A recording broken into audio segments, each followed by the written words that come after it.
जीवन में आज हम जिस भी स्थान पर हैं, उसमें हमारे निर्णयों की बहुत प्रमुख भूमिका होती है। बहुत अहम होते हैं हमारी जिंदगी के निर्णय। जीवन में हर व्यक्ति को हर दिन बहुत से निर्णय करना पड़ते हैं और यदि हम सही निर्णय करते हैं तो हम सही राह पर आगे बढ़ते जाते हैं। हमारे निर्णय अगर गलत हो जाते हैं तो उनका खामियाजा हमको भुगतना पड़ता है। हमारे निर्णय बहुत प्रमुख होते हैं और हमें इस बात को बहुत गंभीरता से लेना है कि हम अपनी जिंदगी में सही निर्णय कर सकें। यदि मैं आपसे पूछूं कि आप जो निर्णय करते हैं वो किस बात पर आधारित होते हैं, उसकी बुनियाद क्या होती है, उसकी प्राथमिकता क्या होती है? प्रभु यीशु मसीह अपने जीवन की सेवकाई में लूका रचित सुसमाचार में यह वर्णन पाया जाता है कि 12वें अध्याय में वो शिक्षा दे रहे हैं, प्रवचन दे रहे हैं, परमेश्वर के मूल्यों को बता रहे हैं और जीवन में निर्णय की जो अहम भूमिका होती है उसकी चर्चा कर रहे हैं। तो हम इस बात पर आज गौर करेंगे कि हमारी जिंदगी के निर्णय किस बात पर आधारित हैं। काश हम अपनी जिंदगी में सही निर्णय कर सकें, परमेश्वर का वचन इस दिशा में हमको आगे बढ़ा सके। परमेश्वर ने हमको स्वतंत्र इच्छा दी है और क्योंकि परमेश्वर ने हमको स्वतंत्र इच्छा दी है, हमको विवेक दिया है, हमको भले बुरे की समझ दी है और इसीलिए निर्णय की जो बात है ये बहुत अहम होती है। ये बुद्धि, ये समझ, ये ज्ञान, ये स्वतंत्र इच्छा, ये विवेक, ये सब तो ये अपने स्थान पर हैं, परंतु किस आधार पर हम निर्णय करते हैं, क्योंकि जो निर्णय हम करते हैं वही हमारे व्यवहार को, वही हमारी जिंदगी की दिशा को और वही हमारी नियति को निर्धारित करते हैं। ये निर्णय जो होते हैं ये हमारे संबंधों को प्रभावित करते हैं। हमारे लोगों से कैसे संबंध हैं, हमारे अपने परिवार के लोगों से कैसे संबंध हैं, हमारे मित्रों से कैसे संबंध हैं, कैसे मित्र हमारे हैं, किस परिवेश में हम अपना जीवन जी रहे हैं, किन बातों की ओर हम अपना मन लगा रहे हैं, ये सब बातों में जो अहम भूमिका होती है वो हमारे निर्णय की होती है। एक निर्णय जिंदगी की दिशा बदल सकता है। एक सही निर्णय व्यक्ति को सफलता की और अनंत जीवन की दिशा में ले जा सकता है और एक गलत निर्णय व्यक्ति को विनाश की कगार की ओर ले जा सकता है। इसलिए हम इस बात की निश्चितता अपनी जिंदगी में कर लें कि हम परमेश्वर की राह पर चल रहे हैं। प्रभु यीशु मसीह एक बड़ी भीड़ को उपदेश दे रहे हैं। लूका रचित सुसमाचार उसके 12वें अध्याय में इसका वर्णन है और प्रभु यीशु मसीह बता रहे हैं कि ईश्वरीय मूल्य क्या है, परमेश्वर के वचन की बुनियाद क्या है, किससे हमें डरना है, किससे हमें नहीं डरना है, कैसे हम जिंदगी में साहसी हो सकते हैं, हमको किस प्रकार से अपनी जिंदगी को शैतान के अंधकार के दुष्प्रभाव से बचाना है, विनाश की राह पर नहीं जाना है। और तब 12वें अध्याय की 57वीं आयत में 57th वर्ष में प्रभु यीशु मसीह एक बहुत प्रमुख बात करते हैं। वो कहते हैं तुम आप ही निर्णय क्यों नहीं कर लेते कि उचित क्या है। प्रभु यीशु मसीह किसी को दबाव से निर्णय करने के लिए नहीं कहते। प्रभु यीशु मसीह किसी को धमका करके, किसी को डरा करके निर्णय करने की बात नहीं कहते। प्रभु यीशु मसीह उनके सामने बता देते हैं कि उचित क्या है, अनुचित क्या है। संसार के जो मूल्य और मापदंड हैं वो परमेश्वर के मूल्य और मापदंडों से भिन्न हो सकते हैं और किस प्रकार हमको परमेश्वर की राह पर चलना है। और फिर उसके बाद इन बातों को स्पष्ट करने के बाद वो कहते हैं कि तुम ही क्यों नहीं सही निर्णय कर लेते, तुम आप ही निर्णय क्यों नहीं कर लेते कि उचित क्या है। और आज यही संदेश हमारे लिए है कि हम अपने जीवन का मूल्यांकन करें और नजर डालें कि हम वास्तव में सही निर्णय कर रहे हैं कि नहीं। मैं आपसे 4 आधारभूत बातों की चर्चा करूंगा कि हमारे निर्णय किस आधार पर निर्धारित होते हैं, हमारे निर्णयों का आधार क्या है। पहली बात, बहुत से लोगों के लिए हमारी सुख, हमारी लालसा, हमारी इच्छा, हमारी शारीरिक लालसाएं जो हैं, उनके आधार पर उनको प्राथमिकता देते हुए हमारे निर्णय होते हैं। बाइबल में, पुराने नियम में वर्णन है एसाव और याकूब का। जो एसाव था वो बड़ा भाई था और बड़े भाई होने के कारण परमेश्वर की बहुत सी आशीषें उसे मिली थी, पहलौठा था और परमेश्वर की विशिष्ट आशीषों का भागीदार उसे होना था। परंतु अपनी शारीरिक भूख के कारण वो अपने छोटे भाई को अपने पहलौठेपन का अधिकार बेच देता है, थोड़े से भोजन के लिए, अपनी शारीरिक लालसाओं को पूरा करने के लिए अपने आत्मिक उत्तराधिकार को दांव पर लगा देता है। उत्पत्ति की पुस्तक उसके 25वें अध्याय में इस बात का वर्णन है कि कैसे एसाव अपनी शारीरिक भूख के कारण अपनी आत्मिक प्रतिष्ठा को बेच देता है। बहुत से विवरण दिए गए हैं बाइबल में। शिमशोन का वर्णन है, परमेश्वर ने उसे विशिष्ट कार्य के लिए, विशिष्ट उद्देश्य के लिए अपना नाजीर होकर ठहराया था। माता के गर्भ से परमेश्वर की एक योजना थी, परंतु परमेश्वर ने हमको स्वतंत्र इच्छा दी है और शिमशोन ने गलत रास्ता चुना, परमेश्वर की इच्छा को, परमेश्वर के निर्देशों को ठुकरा दिया और गलत राह पर चला गया। शारीरिक लालसाओं के अनुसार वो अपनी जिंदगी में निर्णय लेने लगा। अपनी शारीरिक लालसाओं को संतुष्ट करने के लिए वो उस बात को प्राथमिकता देने लगा। यहूदा के विषय में वर्णन है, एक और प्रभु यीशु मसीह के प्रति उसकी जो निष्ठा थी, उसकी जो विश्वास योग्यता थी, वो उसको बनाए रखना थी, परंतु उसके हृदय में लालच का भाव आ जाता है और 30 चांदी के सिक्के उसके लिए प्रमुख हो जाते हैं। और तब वो ये निर्णय करता है कि प्रभु यीशु मसीह के साथ वो विश्वासघात करेगा और 30 चांदी के सिक्के वो प्राप्त करेगा। मत्ती रचित सुसमाचार उसके 26वें अध्याय की 15वीं आयत में विवरण है, जब यहूदा कहता है, यदि मैं इसे अर्थात प्रभु यीशु मसीह को तुम्हारे हाथ पकड़वा दूं तो मुझे क्या दोगे। प्रश्न यह है कि मुझे अभी क्या मिल जाएगा। प्रश्न यह नहीं है कि काम कितना गलत है, काम कितना घृणित है, काम कितना निम्नता का है, परंतु अहम बात हो जाती है यहूदा के जीवन में कि मुझे अभी इसी वक्त क्या मिलेगा। और उसकी नजर चली जाती है 30 चांदी के सिक्कों की ओर और वो प्रभु यीशु मसीह से विश्वासघात कर लेता है।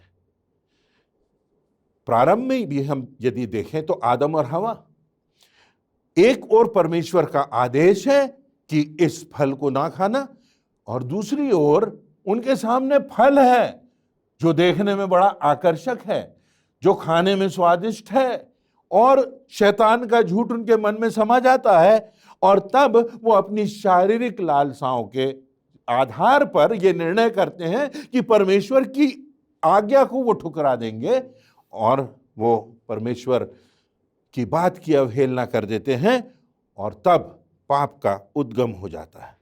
पहला कुरिन्थियों उसके 9वें अध्याय उसकी 27वीं आयत में पौलुस प्रेरित लिखता है, परंतु मैं अपनी देह को मारता कूटता और वश में लाता हूं, ऐसा न हो कि औरों को प्रचार करके आप ही किसी रीति से मैं निकम्मा ठहरूं।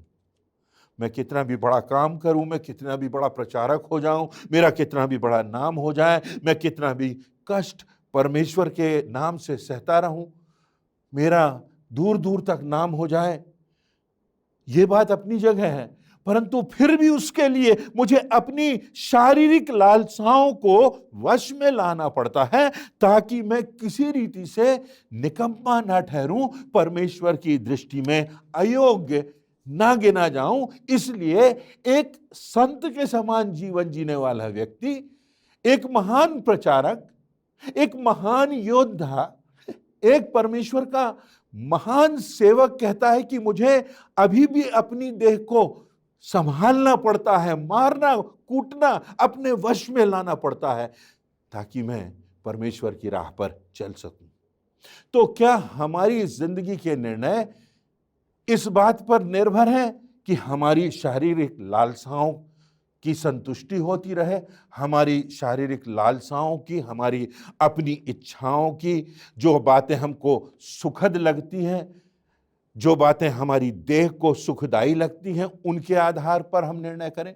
दूसरी बात, कुछ निर्णय लोग परिस्थितियों के अनुसार करते, परिस्थितियों की प्रमुखता हो जाती है। जीवन में जो परिस्थिति आई, उस परिस्थिति में जहां लाभ मिला वहां चले गए। ऐसे लोगों को अवसरवादी लोग भी कहा गया है।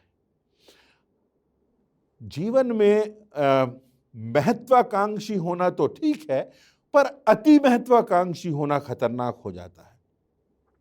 और ऐसे लोग जो केवल परिस्थितियों के आधार पर निर्णय लेते हैं, वो पानी के जहाज के समान या नाव के समान है, जिसमें कोई पतवार नहीं, जिसमें कोई इंजन नहीं, जिसमें कोई दिशा सूचक नहीं, जहां बहाव आया बस वहां चले गए। एक पतंग की तरह जो कट गई है और जहां हवा के झोंके उसको ले जा रहे हैं, उस दिशा में वो चली जा रही है। जो परिस्थितियां आई, जहां हमारा महत्व बढ़ना है, उसके आधार पर हम निर्णय लें। यदि राजा हेरोदेस का वर्णन हम देखें, जब प्रभु यीशु मसीह पैदा हुए, मत्ती रचित सुसमाचार उसके 2 अध्याय और उसकी 16वीं आयत में, जब हेरोदेस राजा को पता चला कि राजाओं का राजा पैदा हुआ है, तो वो अपनी असुरक्षा की भावना से इतना भर गया, उसने एक नियम बना दिया और आदेश दे दिया कि 2 वर्ष और उससे छोटे जितने बच्चे हैं उन्हें मरवा डाला जाए। बहुत से उदाहरण बाइबल में पाए जाते हैं। योना का उदाहरण है। योना जो नबी था, और योना ने बहुत प्रमुख काम किए, और उसने पछतावा भी किया और अपनी गलती को सुधारा भी, और परमेश्वर की इच्छा से, जिससे वो भागना चाहता था, उसने उस परमेश्वर की इच्छा को पूरा किया। अपने जीवन में उसने सही निर्णय किया। परंतु जब परमेश्वर ने उससे कहा कि तुझे नीनवे नगर को जाना है, पाप बढ़ गया है, तुझे नीनवे में जाकर के प्रचार करना है, तो उसने कहा नहीं, नीनवे नहीं जाऊंगा मैं। और परमेश्वर की इच्छा को ठुकराते हुए वो अपनी इच्छा और उन परिस्थितियों से बचने के लिए उसने तर्शीश की तरफ भागने का प्रयास किया, और दूसरी दिशा में वो भागने लगा। जिस दिशा में परमेश्वर ने बुलाया था, उस दिशा में वो नहीं गया। परिस्थितियों के अनुसार उसने निर्णय लिया। और बहुत से समय ऐसे आते हैं जीवन में, जब हमारे जीवन में परिस्थितियां हो जाती हैं कठिन, और हमको लगता है कि इन परिस्थितियों में हमको समझौता कर लेना चाहिए, हमारी सुविधा देखना चाहिए। हम अपनी सुख सुविधा के अनुसार, परिस्थितियों के अनुसार निर्णय लेंगे, जिसमें हम अपने सेफ्टी जोन में रहें, जिसमें हम अपने कंफर्ट में रहें, जिसमें हमको किसी प्रकार की कठिनाई ना हो, और जिसमें हमको लाभ मिले, जिसमें हमारा महत्व बढ़ जाए। प्रभु यीशु मसीह का उदाहरण यदि हम देखें, जब प्रभु यीशु मसीह का इस संसार में वो समय आया कि उसको यरूशलेम की ओर जाना था और उस कलवरी की राह पर चलना था, जानता था प्रभु यीशु मसीह कि इस राह में अपमान है, तिरस्कार है, कांटों का ताज है, कोड़ों की मार है, विश्वासघात है, और यहां तक कि मृत्यु से होकर उसको गुजरना पड़ेगा। ये सब पीड़ाओं को, यातनाओं को जानते हुए लिखा हुआ है कि प्रभु यीशु मसीह ने दृढ़ता से अपना मुंह यरूशलेम की ओर कर लिया। प्रभु यीशु मसीह ने परिस्थितियों के अनुसार निर्णय नहीं किया, अपनी सुविधा, अपने सुख के अनुसार निर्णय नहीं किया, परंतु मेरे और आपके खातिर, मेरे और आपके पापों की कीमत चुकाने के लिए प्रभु यीशु मसीह ने दृढ़ता से वो रास्ता चुन लिया जो कि क्रूस की ओर जाता था। तो हमारा निर्णय अपनी लालसाओं के संतुष्टि के लिए होता है, या हमारा निर्णय परिस्थितियों के आधार पर होता है? तीसरी बात हम देखेंगे क्या हमारा निर्णय लोगों के अनुसार होता है कि लोगों को खुश करने के लिए हम जीते हैं? दूसरों को खुश करना है, हमें सबको खुश करना है, जो कि कठिन बात होती है, परंतु हमारी मानसिकता कुछ ऐसी हो जाती है कि हम चाहते हैं कि हम सबकी नजरों में अच्छे बने, तो गलत बात में भी समझौता कर लेते हैं, गलत लोगों का भी साथ दे देते हैं, गलत बात को भी सही ठहराने का प्रयास करते हैं, अनुचित बातों में भी हामी भर देते हैं और लोगों को खुश करने के लिए हम अपनी जिंदगी के निर्णय लेते हैं। बाइबल में यदि हम देखें तो पिलातुस का वर्णन है। पिलातुस के सामने प्रभु यीशु मसीह खड़ा हुआ है और एक हत्यारा, एक डाकू बरअब्बा खड़ा हुआ है और पिलातुस को निर्णय करना है कि किसको मृत्युदंड देना है और किसको छोड़ना है। और तब पिलातुस को इस बात का एहसास भी हो जाता है कि ये प्रभु यीशु मसीह निर्दोष है, निष्कलंक है, परंतु भीड़ चिल्ला रही है, हमारे लिए बरअब्बा को छोड़ दो, इसे क्रूस पर चढ़ाओ, हमारे लिए प्रभु यीशु मसीह को क्रूस पर चढ़ाओ। और तब पिलातुस भीड़ को खुश करने के लिए, लोगों को खुश करने के लिए, अपनी पॉपुलैरिटी के लिए निर्णय ले लेता है, एक अन्याय करता है, प्रभु यीशु मसीह को दोषी ठहरा देता है, जो निर्दोष था उसको दोषी ठहरा देता है और बरअब्बा को, जो दोषी था, उसको वो स्वतंत्र कर देता है। कितनी बार हम अपनी जिंदगी में लोगों को खुश करने के लिए गलत निर्णय लेते हैं। बाइबल में ऐसे लोगों का भी वर्णन है जिन्होंने दूसरों को खुश करने के लिए, यहां तक राजा को खुश करने के लिए निर्णय नहीं लिए, अपने निर्णय उन्होंने नहीं बदले। शद्रक, मेशक और अबेदनगो का वर्णन है। उनको निर्णय करना था कि या तो फिर वो आग के भट्टे में जला दिए जाएंगे, उनका विनाश हो जाएगा, या फिर वो समझौता करें और राजाज्ञा का पालन करें और राजा की प्रतिमा के सामने दंडवत करें, उसकी उपासना करें।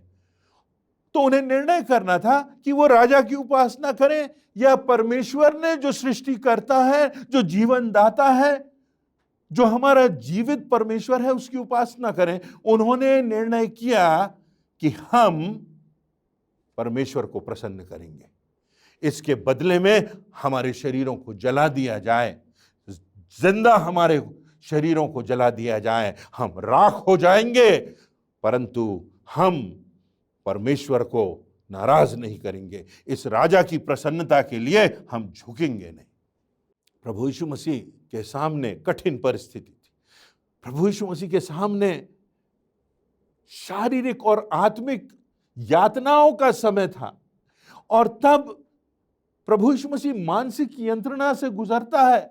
उसे मृत्यु दंड दिया जाने वाला था और क्रूस की उसको पीड़ा सहना थी और तब प्रभु यीशु मसीह क्रूस लेकर के जा रहे हैं और उस पीड़ा को सह रहा है। उसी दौरान लिखा हुआ है मत्ती 26 उसकी 39वीं आयत में, फिर वह थोड़ा और आगे बढ़कर मुंह के बल गिरा और प्रार्थना करने लगा कि हे मेरे पिता, यदि हो सके तो ये कटोरा मुझसे टल जाए, पर तो भी जैसा मैं चाहता हूं वैसा नहीं, परंतु जैसा तू चाहता है वैसा ही हो। प्रभु यीशु मसीह परमेश्वर की इच्छा को पूरा करने के लिए जिया। प्रभु यीशु मसीह परमेश्वर की इच्छा को पूरा करने के लिए मारा गया और प्रभु यीशु मसीह उस मृत्यु पर विजय प्राप्त करके आज भी जीवित है। प्रभु यीशु मसीह हमारे सामने एक अनोखा उदाहरण बन करके आया है। रॉबर्ट फ्रॉस्ट ने एक बहुत ही प्रभावशाली कविता लिखी है जो कि इंग्लिश में लिखी है, परंतु उसका अनुवाद यहाँ पर किया गया है और वो कुछ इस प्रकार से है। लिखा हुआ है, यात्रा करते करते मंजिल की तलाश में जंगल के बीच में वादियों के किनारे अचानक मैं एक दोराहे पर आ गया। कहाँ जाऊं, किस राह पर चलूं, एक धुंधलका सा छा गया। मैंने फिर एक बार गौर से देखा, एक मार्ग पर बहुत से यात्रा कर रहे थे, जोश और उमंग से आगे बढ़ रहे थे। उस मार्ग पर बहुत से रंगों और आकर्षणों के मानो अंबार से लगे थे। फिर मैंने दूसरे रास्ते पर देखा तो बहुत थोड़े से पथिक थे। वे कुछ थके और पीड़ित होते हुए भी आशा और विश्वास से धीरे धीरे बढ़ रहे थे। मैंने भी वही रास्ता चुना, वही रास्ता जिस पर बहुत कम यात्रा कर रहे थे। The road less travelled, written by Robert Frost. वो रास्ता जो सकरा है, जिस पर बहुत थोड़े हैं जो चलते हैं, जो प्रेम का रास्ता है, जो क्षमा का रास्ता है, जो संयम का रास्ता है, जो धीरज का रास्ता है, जो संवेदनशीलता का रास्ता है, जो परमेश्वर की इच्छा को पूरा करने का रास्ता है, जो प्रभु यीशु मसीह के बलिदान को स्वीकार करने का रास्ता है, जो परमेश्वर के प्रति विश्वास योग्यता का जीवन जीने का रास्ता है, जो परमेश्वर के प्रति आज्ञाकारिता का रास्ता है, उस रास्ते को क्या हम चुनते हैं?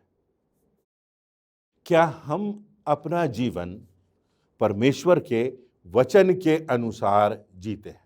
ये चौथी बात है कि क्या हम परमेश्वर के वचन के आधार पर अपना जीवन जीते हैं, अपनी जिंदगी को बनाने का प्रयास करते हैं? क्या हम परमेश्वर के वचन के रास्ते पर चलने का प्रयास करते हैं? यही रास्ता है जो अनंत जीवन का रास्ता है, यही रास्ता है जो असीम शांति का रास्ता है, यही रास्ता है जो जीवन में संपूर्णता का, परिपूर्णता का रास्ता है। यही रास्ता है जिस पर चलने से हमें अनंत जीवन प्राप्त होता है। यह प्रभु यीशु मसीह का रास्ता है, यह वचन पर चलने का रास्ता है। भजन संहिता की पुस्तक के 119वें अध्याय में इस वचन से संबंधित बहुत प्रमुख कुछ बातें पाई जाती हैं। 11वीं आयत, मैंने तेरे वचन को अपने हृदय में रख छोड़ा है कि तेरे विरुद्ध पाप ना करूं। जब हम वचन के रास्ते पर चलते हैं तो हम पापों से बचते हैं। 50वीं आयत, मेरे दुख में मुझे शांति उसी से मिली है जो वचन तूने अपने दास को दिया है, क्योंकि तेरे वचन के द्वारा मैंने जीवन पाया है। तेरे वचन के द्वारा मैंने जीवन पाया है। तेरा वचन है जो जीवन देता है, जीवन देने वाला तेरा वचन है। इसी वचन के द्वारा सृष्टि की सृजना हुई। लिखा है कि आदि में वचन था और वचन परमेश्वर था और इसी वचन के द्वारा सृष्टि की सृजना हुई। उसके बाद भजन संहिता 119वें अध्याय पर ही हम हैं। उसकी 89th वर्स लिखा है, हे यहोवा तेरा वचन आकाश में सदा तक स्थिर रहता है, तेरी सच्चाई पीढ़ी से पीढ़ी तक बनी रहती है। तेरा जो वचन है वो अटल है, वो अमर है, वो हमेशा तक बना रहता है। 93rd वर्स, मैं तेरे उपदेशों को कभी ना भूलूंगा, क्योंकि उन्हीं के द्वारा तूने मुझे जिलाया है। तेरे वचन के द्वारा मैं जिलाया गया हूं। मेरी जिंदगी तो मानो मृतक के समान थी। हो सकता है आज मुझे और आपको लगता हो कि हमारी जिंदगी में वो संवेदनशीलता नहीं, वो प्रेम नहीं, वो क्षमा नहीं, वो परमेश्वरत्व की भावना नहीं, वो प्रभु यीशु मसीह का प्रेम नहीं, वो प्रभु यीशु मसीह के लिए कोई स्थान नहीं, और हमारा जीवन एक संवेदनहीन, एक मृतक देह के समान हो गया हमारा आत्मिक जीवन। परंतु यहां पर लिखा हुआ है कि मैंने तेरे वचन के द्वारा जीवन पाया है। ये वचन जो है ये हमको जीवन देता है, ये हमको जिलाता है। वो कहता है तेरे वचनों के द्वारा मैं जिलाया गया हूं। और फिर 105वीं आयत, तेरा वचन मेरे पांव के लिए दीपक और मेरे पथ के लिए उजियाला है। और उसके बाद 130वीं आयत, जहां पर लिखा है तेरी बातों के खुलने से प्रकाश होता है। तेरे वचन के खुलने से प्रकाश होता है। तेरे वचन के खुलने से मुझे सच्चाई का और झूठ का पता चलता है। तेरे वचन के खुलने से जो प्रकाश होता है उससे उचित क्या है, अनुचित क्या है, इस बात का स्पष्टीकरण हो जाता है। और फिर उसके बाद 157, मेरा पीछा करने वाले और मेरे सताने वाले बहुत हैं, पर मैं तेरी चितौनियों से नहीं हटता। जिंदगी में कैसी भी परिस्थितियां आ जाएं, कैसे भी दुश्मन हमारे सामने हों, परंतु मैं तेरी चितौनियों से, तेरे वचनों से, तेरे आदेशों से नहीं हटता, क्योंकि इसी में मुझे जीवन मिला है, इसी में मैं जिलाया गया हूं, इसी में मैंने जिंदगी पाई है और इसी में अनंत जीवन है। तो आज हमारे सामने प्रश्न उठता है कि हम किस आधार पर अपनी जिंदगी के निर्णय करते हैं। मैंने आपसे कहा, पहली बात कि क्या हम स्वयं की इच्छाओं और शारीरिक लालसाओं के आधार पर उनको प्राथमिकता देते हुए अपनी जिंदगी के निर्णय करते हैं? क्या हम परिस्थितियों के अनुसार अपने महत्व को बढ़ाने के लिए अपना निर्णय करते हैं, या हम लोगों को खुश करने के लिए अपनी जिंदगी में अपना निर्णय करते हैं, या हम परमेश्वर के वचन के अनुसार, परमेश्वर की इच्छा के अनुसार, परमेश्वर को प्रसन्न रखने के लिए अपनी जिंदगी में उसकी चेतावनियों को मानते हुए, उसके आदेशों का पालन करते हुए, उसके निर्देशों के अनुसार अपने जीवन में आगे बढ़ते हैं। बहुत थोड़े हैं जो इस सकरे मार्ग पर चलते हैं, पर इस सकरे मार्ग में ही सत्य है, इस सकरे मार्ग में ही जीवन है, इस सकरे मार्ग में ही मृत्यु के बाद अनंत जीवन है, इस सकरे मार्ग में ही परमेश्वर के धाम की मंजिल हमें प्राप्त होती है। आइए हम आज अपनी जिंदगी को देखें, अपनी अंतरात्मा को देखें, अपने हृदय को देखें और दृढ़ निश्चय करें कि हम परिस्थितियों के अनुसार नहीं, शारीरिक लालसाओं के अनुसार नहीं, दूसरों को खुश करने के लिए नहीं, परंतु परमेश्वर के वचनों और उसके निर्देशों के अनुसार, उस प्रभु यीशु मसीह की शिक्षाओं का अनुगमन करते हुए उनके अनुसार इस जिंदगी में निर्णय करेंगे और ऐसे निर्णय करते हुए हम अनंत जीवन की राह पर आगे बढ़ते जाएंगे। काश परमेश्वर हम सबों को इन वचनों से आशीषित करे और जिंदगी में सही निर्णय लेने की प्रेरणा हमें प्राप्त हो और पवित्र आत्मा का मार्गदर्शन हम में से हर एक के साथ बना रहे। ऐसी मेरी प्रार्थना है, ऐसी मेरी याचना है। परमेश्वर आप सबों को आशीष दे।